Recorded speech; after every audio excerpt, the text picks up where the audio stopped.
The International Research Centre for Healthy Ageing and Longevity, IRCHAL, is a health promotion charity which has brought together over 200 scientists and researchers from 26 countries. It was launched in Australia in 2004 at the first World Forum on Healthy Ageing and Longevity.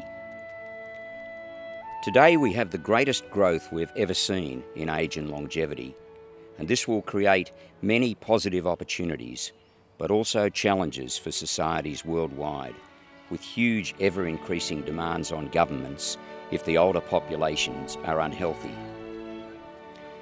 After 3 world forums co-sponsored by the World Health Organization and endorsed by the United Nations, IRCHAL will now set up their headquarters at the centre of a wellness destination in Australia.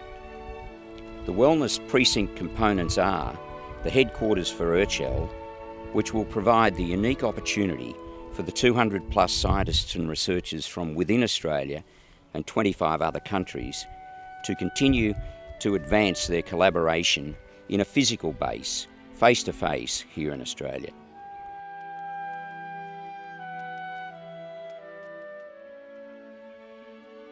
Situated on the precinct will be an international conference centre which will accommodate 750 attendees.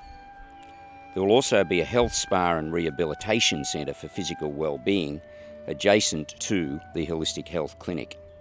There will be a community centre, residential living, short stay accommodation for conference delegates, health tourists and visitors of the precinct. And following the philosophy that healthy ageing begins at birth, there will be an early childhood research and education centre. This will further promote the intergenerational connection on the precinct.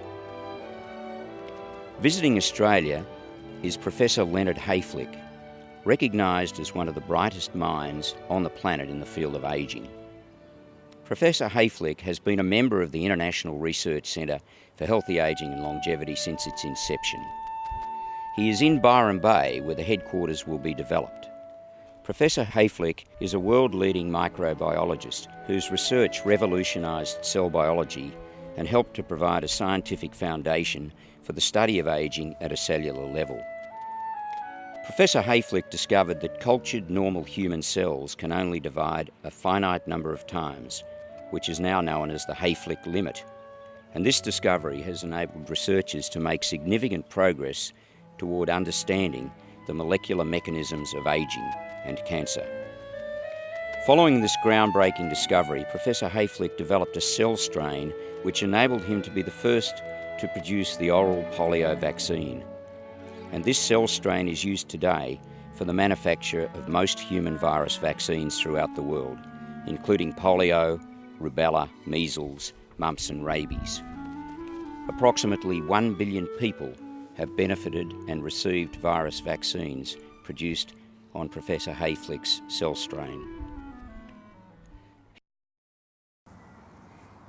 As a foundation member of the International Research Centre for Healthy Ageing and Longevity back in 2004 when it was launched, it's been quite a while since that original launch, and you're here now where the headquarters are going to actually be constructed. How does that feel? Oh, it's wonderful to see the progression that you and your colleagues have made in this fantastic enterprise. Really remarkable. The thing that we experienced through the 3 World Forums was to take a bit of an unusual tack of bringing scientists and researchers together for longer periods of time than normal at conferences, and there seemed to be a lot of connectivity as a result of that. Do you think the International Learning Centre or think tank environment will promote really positive research? Yes, I think it's a crucial way of advancing science, which strangely enough to people unfamiliar with scientific process is substantially advanced by the interaction of scientists with each other, specifically with scientists from different fields, where that kind of pollination often results from remarkable insights and new discoveries. It's difficult, if not impossible, for a scientist in any single field to know what's going on in adjacent fields. And when we do learn what's going on in adjacent fields, suddenly a spark is emitted and collaborations are begun, thus advancing science. There's a whole history of this process and its positive outcomes. The environment that's being structured, you've been made aware of the plans and the components of Yes. the precinct. Is it an environment that you feel can change the emphasis or increase the focus on certain research areas that really need some strong attention? Yes, I certainly do. But let me say in response to what I said previously that your enterprise strikes me to be remarkably close to the foundation, to the founding of the Institute for Advanced Studies in Physics at Princeton University, which, as most people familiar with the fundamentals of physics will know, played an enormously important role in advancing that science. And similarly, the center that you and your colleagues have arranged and hopefully will implement shortly is typical of that approach. And the hope is that we will learn to focus our attention in respect to an understanding of the aging process in humans on the fundamental biology of aging. That area, which will sound strange to many ears, has been neglected. Most of the research done allegedly in the field of research on aging has been done on age-associated diseases like cardiovascular disease, cancer, Alzheimer's disease, stroke. The resolution of these diseases, although the research on them is very important and should be continued, even the resolution of the causes of those diseases and their elimination as causes of death will not advance our understanding of the fundamental biology of aging.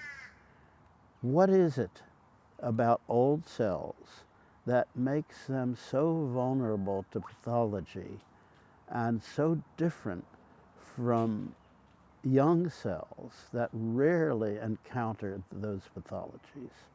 I think that is an important emphasis to be made in our efforts to understand more, not only about the aging process, because understanding what the differences are in the biology of an old cell compared to a young cell could provide us with information on the soil or the milieu that makes an old cell more vulnerable to pathology.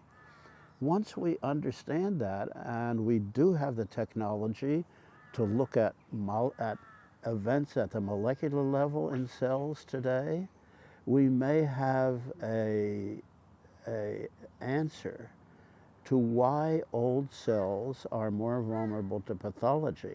And even more important, the probability with that understanding that we will learn that all pathologies associated with old age have a common cause in respect to the molecular dysfunction, let's say, that might be found in old cells. So, in reality, it may well be that if there's a major focus on that end of things, or the starting point of things, if I could put it that way, we may well find that there's one cause of cardiovascular cancer and other diseases that we could then attack or address them from that standpoint. Yes, that's what I and several others have speculated would be the